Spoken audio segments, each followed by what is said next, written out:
Hello everyone and welcome to the Flying Cork TX.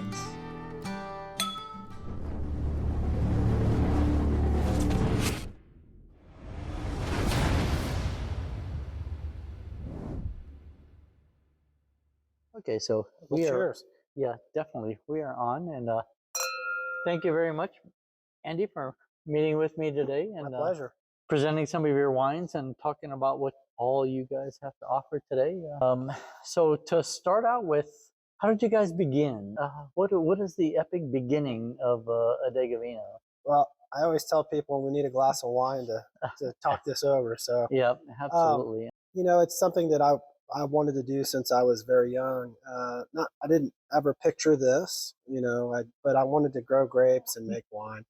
When I was 15, 16 years old, I spent a lot of time out in California in the summers. All my summers were in California. And so I just drove through fields and vineyards, and my mom drank wine, but we didn't have wine a lot in the house when I was very young. And but it was just seemed like something that they'd been doing for thousands of years. And I just thought it was neat. And that seed, for no pun intended, got planted in my head. And when I finally went to college, I wasn't enamored with business or anything, and I loved biology and science. And so I thought, well, I'll get a degree in enology and viticulture. And there were no programs around for that at the time, and there were classes you could take at Tech and other places, but they were more horticulturally centered. And at that time, I never thought, well, I want to be a farmer.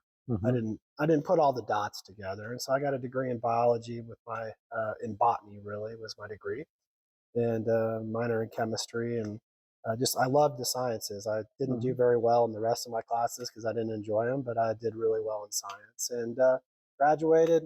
My wife Elena and I started having children, and we just life took us in different directions, and started working construction, and I won't bore you with all that. And so turned 45, and into my year 46, just decided that I wanted to do something that was true to myself and that I dreamed of and talked about. I talked about it so much that Michael became interested in wine along the way. He's 13 years younger than me, so he grew up with this guy rattling on about grapes and wine and growing grapes. And he had a job for a summer in Wimberley, helping to plant, or it was the spring probably, helping to plant a vineyard. And he went on and did his career for about 10 years, but he was studying and getting his tech degree, associate's degree, or certificate, I guess is the proper word, in enology and viticulture. And so by the time in 2016, I said, hey, I found this piece of property. I'm going to do this. You want to be involved? He said, yeah, I'll take a leave of absence at work. He took 3 months off and never went back. And so it's been a sacrifice for a lot of people in our family on all sides. So I'll stop and pause. You probably have questions. There's a lot, and I definitely understand, and I see when you said the word sacrifice, it's when you start launching a dream like this, somebody in the family, everybody's got to put their life on, I don't want to say on hold, but it's got to be in the same direction as something as epic as this. Yeah. So my first experience in Adega Vinho with this particular winery is at the forefront of COVID. As we all know, we were all on lockdown. We couldn't go anywhere. We couldn't go into anything. But there was a few occasional places where we could, and we discovered or heard about Adega Vinho, and we stopped by here and messaged you outside the front gate. So you said, yes, come on up. We only came by to stop by to purchase a bottle. You were the only one in the tasting room. You said, there's nobody else here. If you guys want to come in, I have a couple of bottles open. If you want to taste something as well, we can do that. There's nobody else here. I think one of the 2018 Cuvée. Oh, nice. Yeah, that was a thriller to open with that, because no kidding. Yeah, that one gold in San Francisco, like 2 weeks before we opened, and my brother Michael, the head winemaker, called me, and I was taking my son to Tech. In fact, he was transferring there as a junior, and it turned out he got a degree in enology and viticulture. But at that time, we didn't know that. was standing in this room where everybody was 20 foot away from each other, and I heard that, and I actually yelled out. I was like, "All right!" Probably thought I was crazy, but it was really exciting. And that time during that time was very they temper steel, and Yeah. steel is soft and malleable, but when you temper it, it produces a harder steel that keeps an edge. And Mm-hmm. I really feel like that 2020, we opened January 23rd. It tempered us. It tempered us in a way that I think a lot of businesses don't get that at the forefront. Uh-huh. Probably for their better, but for us, I think it was a huge help. It caused us to really dig in, look forward, and think about the future, how we wanted to shape things, how we did things in the tasting room in January of 2020 are so different than how we do them today, but yet the same. So we've tried to really improve upon the customer service and providing a place that we like to hang out and be at, and that's hopefully what comes across to the It very folks that much come comes in. across, yeah. So it was very hard. It was hard on my brother. It was hard on my parents, my wife and kids. But it really did make us a better business in a lot of ways. So, and I think it exposed Texas wine to Texans that otherwise hadn't had much experience, and they came and they were like, we don't like Texas Yeah, wine. thank you. That's that's why we're here. Yeah. That's why we're here talking. I think in hindsight, at the time, it looked like a horror show, but at hindsight, I think it's helped helped out the Texas wine industry. And I'm the kind of person, I make lemonade out of lemons. Yeah. I always try to come out on what was the positive. Sometimes it's hard. In the middle of it, you don't always have a positive, but looking back, you can say with nostalgia, I think, Right. Oh my we God, survived you guys it. definitely did. And I think that all the groups, all the wine companies that stuck around and made it through, which is most of them, I think they would probably say the same thing. Right. Your Adega Vino, the premise, I guess, and the basis of the wines that you have, the style. That's what I'm leading towards. Is the style of the wines that you guys have is predominantly Portuguese, right? Yeah. Why is that? Why did you lean in that direction? Was it a family thing, or? Well, Tom, I'll say this. I would reframe it a little bit and just say that I think we're making old world style wines. Michael takes the lead on that. He is a very low interventionist winemaker. We don't have barrels of things that make your wine better if it's not better that you can add to it. And the old world Portuguese really came about because I wanted a name that was catchy and I wanted something different. And my favorite grapes in the world were Touriga Nacional, that you're drinking right now, Tempranillo. It's amazing. I slaughter this word because I don't speak Portuguese, but I say Sisal. It's not pronounced that way. Yeah. Tintacao. It's Souzou, so Sisal. And then we also really planted the first acreages in Texas outside of Doug Lewis. Doug Lewis planted a Rinto, a white grape, at his property years before we did, and his soil or whatever just didn't jive with that vine, and so the vines look beautiful. It just never produced much fruit. So we tried it over here, totally different soils, and we were just lucky that that vine likes the soils that we have. So then we ended up planting Alvarinho. So we have a lot of Portuguese or Iberian Peninsula grapes, and the impetus behind that, other than besides Touriga and Tempranillo being two of my most favorite reds, was the fact that they do well in an environment that's hot. And the challenge here in Texas, especially in red grapes, is to get acidity from your grapes. And this past summer, with 45 days of 107 plus, taught us a lot of lessons. And people ask us a lot why we lean so far into the whites and the rosés.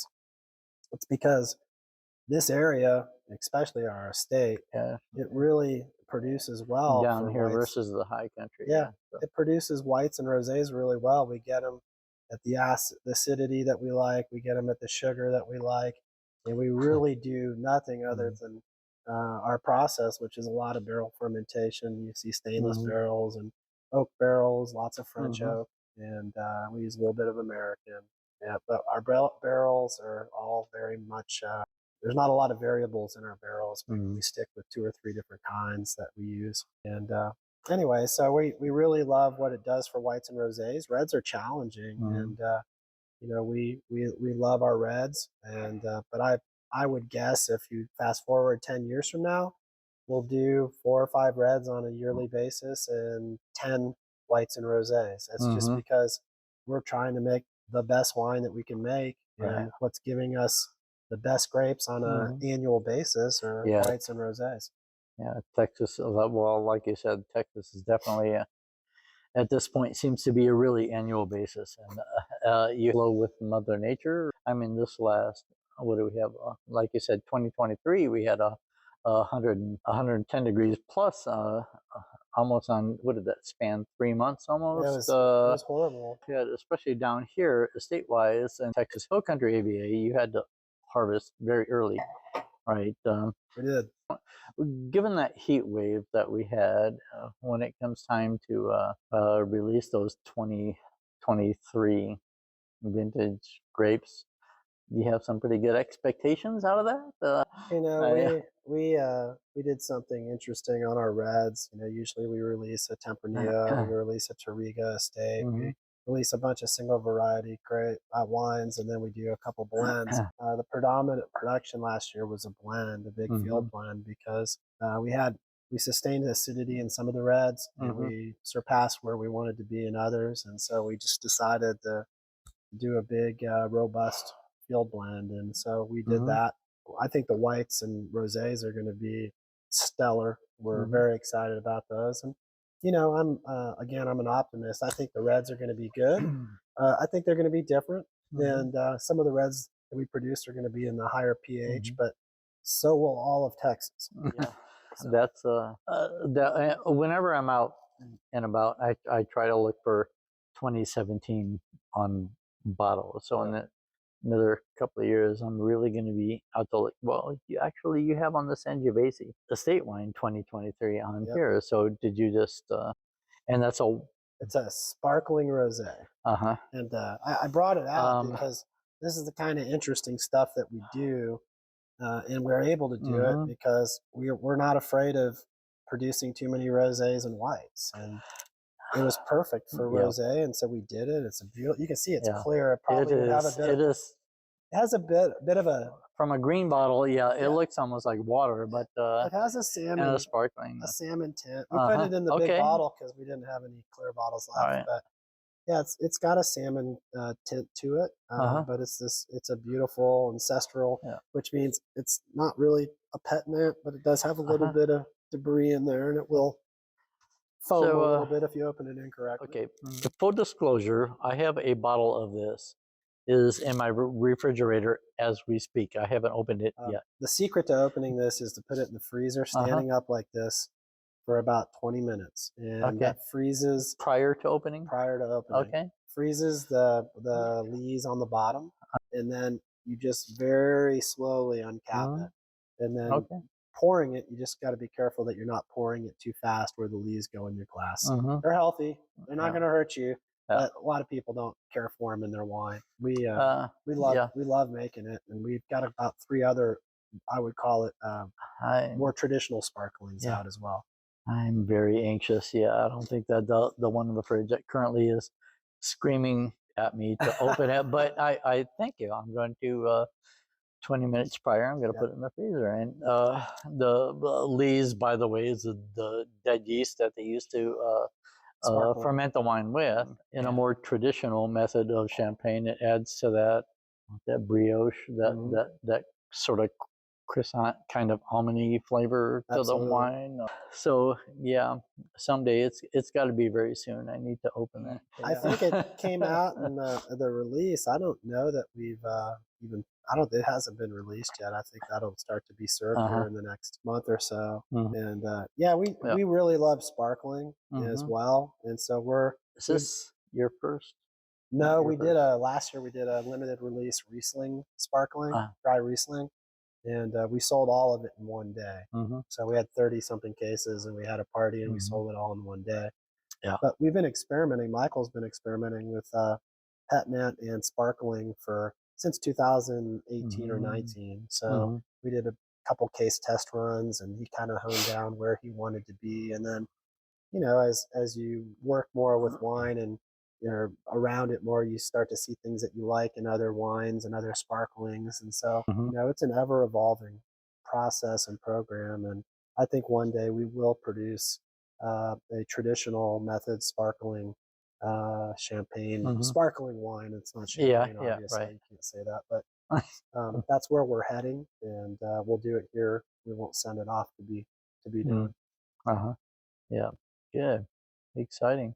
What's the other? That's the 22 your Chardonnay. Yeah, your new Chardonnay. Yeah, and this one's been real special. So if you would have come when you came in here your first time, if you and Juan would have said, "Hey, Andy, how come we can't get a Chardonnay?" I would have looked at you and said, "Hey, Tom, can't grow Chardonnay in Texas very well. We're not going to do Chardonnay." And I said the same thing about Cab Sauv. I'm still out on the Cab Sauv, although there's been some beautiful Cab Sauvs that have come out of Texas that have won. Ron Yates, Becker. Yates is really great. Becker. So I don't want to. I'm not speaking badly about it. We haven't worked with it enough to know. But those cabs, the Cab Sauvs anyway, they're growing up in the correct up in the high plains. Correct. About 4 years ago, back in 2020, Michael called me, and we were buying grapes at the time from Texas Hills. Gary Gilstrap, who just recently passed away last year. And we were buying Chardonnay grapes, and or we were buying other grapes from him. And Michael called and said, "Hey, look, there's some beautiful Chardonnay sitting here. You want to try it?" And I said, I mean, just what I told you to start the conversation. I said, I'm not real interested in Chardonnay, but Michael's the winemaker. If he wants to go make a ton or two of Chardonnay, I'm not going to stand in his way. So we picked him, and he went to a lot of trouble. We didn't have any sort of glycol systems or cooling systems. That's really important in the production of Chardonnay. And so he spent a lot of personal time and iced it and did all this stuff that people wouldn't believe you would do. And we made 60 cases of Chardonnay in 2020. And that's the one we won the first double gold in San Francisco with. And we were ranked number 6 best Chardonnay in North America. And so 2021, we got the same grapes. Yeah, that's pretty hot. They didn't make good Chardonnay. So they made white wine, but it didn't smell like Chardonnay. It didn't taste like Chardonnay. We blended it. We made, I think we blended it with Orinta. We made something called Branca Verde. Beautiful wine. But we didn't put Chardonnay on it because it wasn't. It was a blend, a white wine blend. 2022, picked the grapes again. Got a lot more of them, 160 cases. They were beautiful. And we made the Chardonnay. And last week we found out we won double gold in San Francisco with the Chardonnay again. As far as I know, and everybody says you better be careful how you say it, but I think we're the only Texas Hill Country AVA Chardonnay to ever win a double gold at that level. And we beat everybody you've ever heard of in California, Oregon, and Washington with that, except for one. And I wish I remember their name, but we were number 2 this time, and so we were one. We don't know the points, but we were one spot away from winning top white wine in San Francisco, which I think would have been probably something that you see on the news. But I'm awfully proud of the number 2. Yeah, I would be too. What put California wine on the map was Chateau Montelena, right? And if you have seen the Bottle Shock movie, you'll know that story. So for Texas to be achieving double golds on a Chardonnay is. I love it. It's in their yard. I'm sorry, that's massive. For me, it's like anytime you get a double gold out there, it's winning an Oscar or something, or an Emmy or whatever. How you ever want it's an Oscar. Talk about it. But Chardonnay and Cab, I mean, the only 3 that I think are. No, let me rephrase that. The 3 that I think are the most impressive, because we've had double golds in Touriga out there and other wines. In fact, that Touriga. But to go Chardonnays, Cab Sauv, or Pinot Noir out there, I don't know if Texas will ever do that in Pinot. But I think they have the opportunity to do it in Cab, and I think they have the opportunity to do it in Chardonnay. We planted 2.5 acres of Chardonnay. Does anybody in California even do Touriga at all? Yeah, they do. Touriga's made a lot. Temecula, the Lodi area, and then in Washington and Oregon as well. I say a lot. it's made out there. We're excited about it, and we have our own hill country program. We also have a new source of Texas Chardonnay from not the High Plains, from another area of West Texas, and so we're making it really a pillar of our wine program. And you know, Michael and the guys are just doing a spectacular job with these Chardonnays. They're lightly oaked. I call it a Chablis style. I'm not a somm. I'm not well studied, but it's a lightly oaked, acidic, beautiful style Chardonnay. What I call a naked Chardonnay. I know, and no well, malolactic. you could just say no MLF. Yeah, that's correct. I like them. I've had some amazing. I like them. I like Chardonnays. Yeah, I like them. A lot of people usually either like the buttery oaky Chardonnay or they like the stainless. I like both of them. Okay. I appreciate both. My history in wine was very much a oaky buttery Chardonnay fan. 2-liter, maybe $10 tops bottle at the grocery store. Go home after work and put one of those away and regret it in the morning. I think we all started there, right? But yeah, and then one day, just I tried something else that just like blew my mind, and I'm like, okay, game on from here. Yeah. Anyways, I think Chardonnay is a wonderful wine. It's one of the first whites that I ever started drinking as a young man, and so it's really fun to be able to produce that. I wish I could remember the name of the. So I'm not way off into natural wines, but a friend of ours who's a chef, he and his wife, he loves Graham Painter at Street to Kitchen, just won James Baird Award in Texas, but he loves natural wines, and he sent me home with a French natural fermentation, unoaked, I believe, Chardonnay, and it was funky and deep and beautiful, and it was something I would never have picked up. Funky. I would have never picked it off the shelf, but it delivered the Chardonnay, and then it delivered all this other stuff. It was like Chardonnay was the opening band, and then it had this. It had the main act. It was incredible, and I ate it. I ate it with spicy Indian food, or drank it with spicy Indian food, and it was just fabulous. In fact, I sent him a picture, and I was like, "Look, this is what we're doing right now," and he's like, "Yeah, that's the way you're supposed to have it." Like, but it's really good. And so, you know, that brings me to another point. Especially being in the tasting room a lot, I have a lot of people come in and they say, "You know, I'm just not a white wine. I just like reds." And I say, "Well, what white wines have you had?" And they say, "Well, I've had Pinot Gris, Chenin Blanc," and they go through all this stuff, and you say, "Okay, well, I don't know what you had, but why don't you try some of these whites and rosés?" Same with rosé, right? And if you don't like them, pour them out, and I'll still give you all the servings on reds that you would have had otherwise. And it was a game. It started off as a game to me, just to see what people's tastes. And it's amazing how many people after like the second taste, they're like, "I've never actually had a white wine that I liked." And I said, "Well, you don't have to say that because I'm standing here. Like, pour it out if you don't like it." No, taste.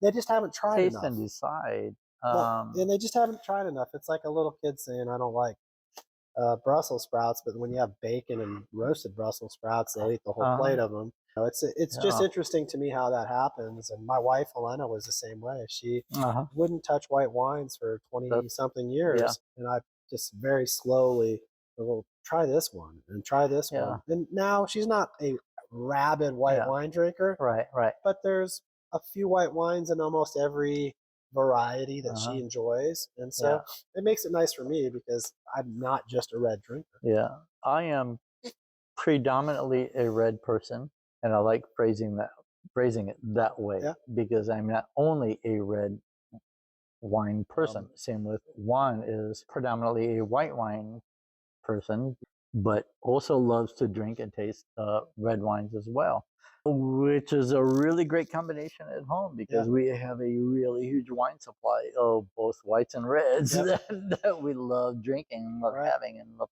pairing with different types of foods. So will you'll drink the whites alongside him, and he'll drink the reds alongside you? Yeah, absolutely. Because I have couples that like the wife, or I don't want to pick it out.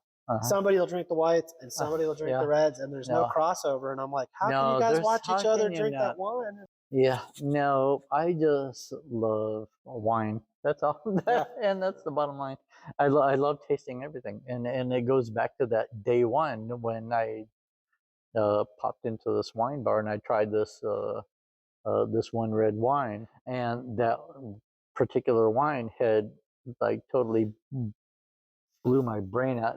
Now it became tasting everything. It created a huge, rather expensive beast, but you know how that goes.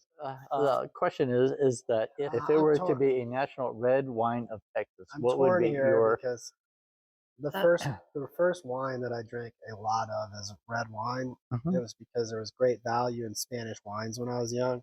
Spent a lot of time in Mexico, and things were very inexpensive. So I love Tempranillos. The reason we have 3 acres or more of Tempranillo is because I absolutely love it.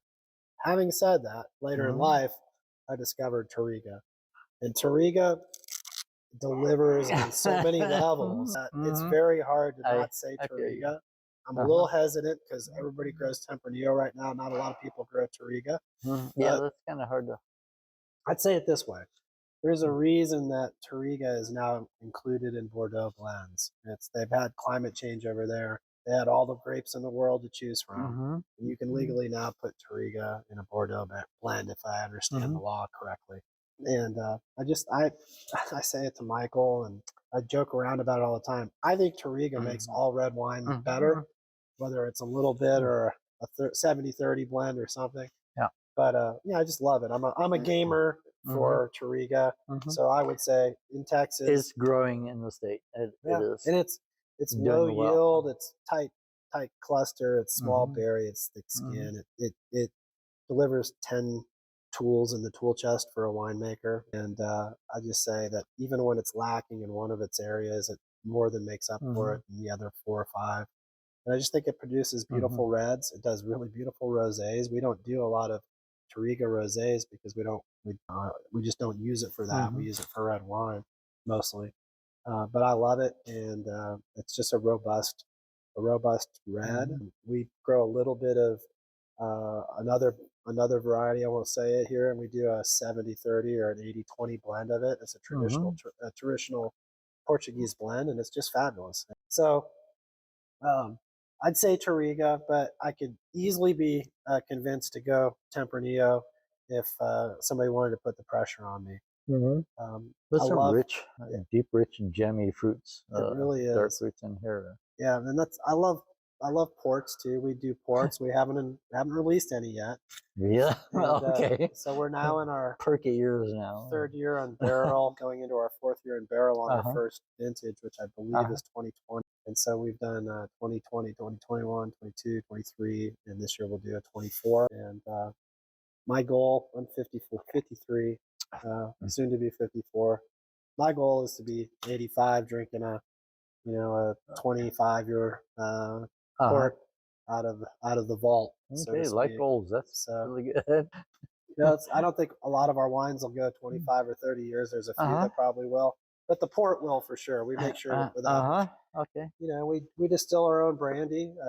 We've had that done by High Rum for the last few years, and they're now called. Sorry, Stephanie and James. They're called Gateway Island Gateway Rum. Okay. And they've been nice enough to take our wine, distill it into brandy, and that's what we use to fortify our port. Okay. So a little bit different. It's not economical, by the way, but we pick the barrels. Okay. And we take them down there, and they distill it for us. There aren't. Is there anyone else doing a port style? Yeah. In Texas. Yeah. No. There's quite a few, and there's quite a few really good ones. Yeah. Yeah. Now. Okay. Is it a traditional port like Touriga temp and some of the Portuguese grapes?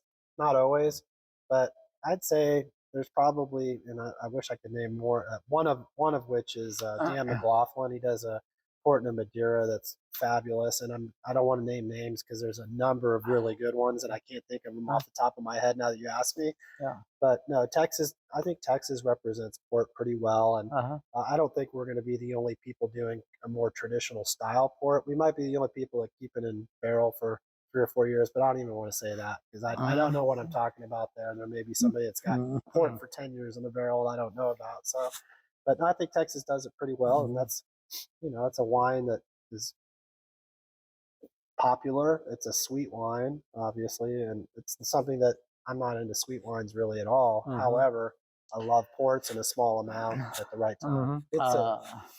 It's fun because it's the one of the few wines that if people like it, they love it. They don't just kind of. Yeah. And so I have about 50 people on a monthly basis that come through here that are always like, "Are you going to bottle the port? When are you going to bottle the port? I want a case of it." And I thought we were going to bottle it before Christmas, and we didn't. So yeah, it'll be put in bottle. It'll be ready for the end of the year. We'll probably release it in the fall. This year, 2024. Yeah. Okay. We bought the bottle, so Michael was forward thinking and said, "Let's." And we got some pretty cool bottles. I won't give it away. But nice. They're cool and unique. Yeah, that was the same with that one I found in New Mexico too. They had a really cool bottle. Yeah, yeah, I think it's part of it. Yeah, so you're doing ports as well. We are, and it's a very small program. It's 2 to 4 barrels depending on the year. So in cases for port, they're 375 milliliter bottles. So we're talking about 120 small cases of small bottles. So we'll sell about a third of it in the year it's released, and then the rest of it will go into our library program. How many cases did you? I'd be about 120 cases for 2 barrels. So somewhere in that order.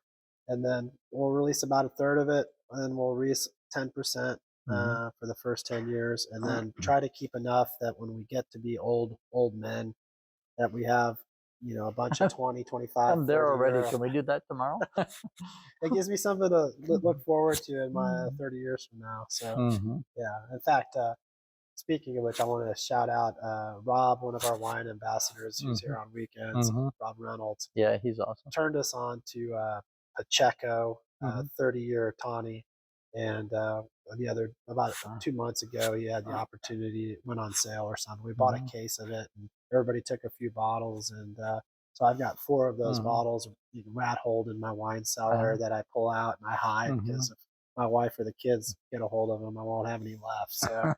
It's a fun one as well. It's a Portuguese maker out of Porto. Quality. Is there any Portuguese heritage in the family at all, or is it just we don't know about a wine style that you just? It's a wine style foremost. Okay. First and foremost, we had no idea of any sort of Portuguese or Iberian Peninsula. We did 23andMe. Elena has Iberian Peninsula as for sure, but yeah, the Bilgers have, at least in my DNA, about 4.5% Iberian Peninsula, which we were all had no idea. And so, anyways, my claim to fame is we have 100,000 times more Portuguese or Spanish than we do oh my goodness. I just messed up my own joke. We'll move on. Elizabeth Warren has native Indian. That was the punchline, but I've completely screwed it up. So anyway. Oh, this is awesome. You guys, the winery here is, the tasting room is amazing. And up until today, we have come to the winery. There's always the same folks. There's yourself, Elena. Michael is always here as well. Rob is here. And why I say up until today, your son was here today. Yeah. I walked in and there was like new face behind the bar. What is this? Who are you? He's like, well, so don't worry. I didn't embarrass you at all in any way, shape, or form. He's used to it. It is always pleasant coming here. It is always comfortable coming here. It is always, and maybe that's one of the main things about almost all of the Texas wineries that I've been to here is that the majority are out to make you feel like family and very welcoming, and you get absolutely nothing less than that when you come here to the. Well, thank you. I think to this place, I love it. I love coming in. I really appreciate that. We love seeing you guys come in. Elena and I have tried to create, and everybody, Michael, Rob, Whitney, Jeremy, Diana, who's newer, Jeremy, Elena. We tried to make it a place that if we were out looking for a glass of wine or a place to hang out, that we'd feel comfortable. We've had our rough days, and we've had people that haven't gotten that same warm and fuzzy feeling, but we try to correct it immediately. It is never shown when I was here. We're all human, but we really live by this. you got to have great wine. Mm-hmm. You got to have great service. The wine has to speak for itself. Yeah, and you gotta have a sense of place and community to it. Mm-hmm. And if you read our webpage, most of that was written back in 2015 and Mm-hmm. 16 or 16 before we even opened 17. Um, we we always tell people like the main mission should never change, which is Mm-hmm. we're trying to create a community around Texas wine. Mm-hmm. And, the best thing that the best reward I could ever have is 20 years from now, walking into a supermarket in Oregon and seeing a Texas That would be section, nice. Yeah. because I think we're producing quality wines, and they were producing them before we got here, Mm-hmm. and we're hopefully additive to that process, and Mm-hmm. hopefully we're pushing the boundaries on our end as much as we can as well. And I think Mm-hmm. I'm one of the few people who thinks that I welcome all the new Mm-hmm. wineries coming in, because Mm-hmm. I think competition and rising water floats all boats. Mm-hmm. And if you're staying on Yeah. point and don't sit back on your laurels and just say, Yeah. well, we've done what we set out to do. Yeah. That's why we're here on weekends, and Elena's here during the week, and Mm-hmm. Michael basically lives in the corner back there. He had a kid. Mm-hmm. Well, it's now 3 years ago. So, How about? but it's that push. I don't want to be a place that people Mm-hmm. say, "Hey, that place was great." Yeah. No, we don't like going there anymore. Yeah. You don't want to use the was in I there. don't want to It's have that. this place has been awesome. It is a place that you can come and hang out and drink wine and just feel comfortable. It is a very welcoming place, as you guys have made it out to be. Well, thank you. Uh, To me, that's the most important part, is that people enjoy being here, and mm-hmm. I love getting accolades, and I Yeah. love when people think our wine's better than somebody else's. I Mm-hmm. love all those. I'm Mm-hmm. super Yeah. competitive. Having said that, man, there's so many great wines out here, and there's so many great wineries. It's great. It's a business that, unlike any Mm-hmm. business I've ever been involved in, there's a Yeah. huge sense of community, and people take care of their neighbors out here Yeah. in the wine business. It's really nice. Yeah, that's actually where I was going to go Oh, earlier, was the sense of community and the Texas State. All of the wineries here, or all of the winemakers, are out to support all other winemakers as yep. well. So, I know everybody wants to sell their wine. Obviously, you want to support yourself and make your money in order to do so. But you can also do that in supporting every other winemaker as well. Yeah. And that's a pretty big, huge sense of community Yeah. in this state We've had a that I lot. really, really love. We've had a lot of people help us Uh-huh. out, and I Mm-hmm. I shouldn't mention names because I always forget somebody. That's But when we started, the list is always long. yeah, when Yeah. we started, Pertinalis and Ron Yates were Mm-hmm. hugely helpful to us. Yeah. Yates. And Narrow Path was a Mm-hmm. huge supporter of Mm-hmm. ours. Very recently, Mm-hmm. Narrow Path and Yates and Sandy Rhodes. We had our 8 acres of our vineyard blow over during a windstorm, and all three of those groups were here helping us and sent Yeah. workers over here. All of Narrow Path staff, Uh-huh. including the owner, his Mm-hmm. son, his daughter-in-law, everybody were out here working, and I just can't, that's amazing to me, and it speaks volumes of people will put themselves by the side, and they will rise to the occasion and come help when somebody's in need. And William Chris, there's a bunch of others that have been very Yeah. helpful in many different ways. Ab Mm. Asterisk, I don't want to miss Yeah. somebody, but all of those wineries have Like you said, just the been, list is long. yeah, it's just been truly truly great, and it's Mm-hmm. given me a new lease on what business can be like. Business Mm-hmm. can be competitive. Business can be fun. You want to beat the guy next door. At Uh-huh. the same time, you can still put your arm around him and go have a beer, and Yeah, that's yeah, fun. I love that. And that's a global mindset. It is not just Texas and not just California or New York, but it's France and Italy, and Yep. it's the same everywhere. Everybody has to build everybody else up in order to Yep. build up the industry and the wines. Well, I think Yeah, that's I love I it. think that's Texas to a Mm-hmm. T, and Yep. I've never felt more invited and more Mm-hmm. welcomed into an industry. We're Mm-hmm. going into our 9th year of being kind of in it. Yeah, just to Yeah. enjoy the hell out of it, and thankful that we're here and thankful we're making great wines and thankful we have folks like you that enjoy coming in and visiting us. And, always, yeah. I always tell people we're thankful for everybody that drives up the driveway. If you turn around and leave, we've done something wrong. Yeah. I've been sipping on this, but I really am trying to think of something meaty. Yeah, to drink this Touriga. Touriga will take you there pretty quick. Yeah, it's a fun one with all sorts of stuff. It's a very dark, almost now much later. I'm getting a little bit of plumminess out of here. The more it's opened up and sat. Yeah, actually, I want no. This won't go good with it, but the feeling of smelling this wine is that of a meatloaf dinner that you walk into the house after mom was cooking all day. Did your mom put ketchup on top of it? Yes. Yeah. Let me ask you, what got you into wanting to do the YouTube channel and quote unquote or podcasts or vlogs or whatever? Oh, Jesus. A hobby. I need something to do. And also another avenue.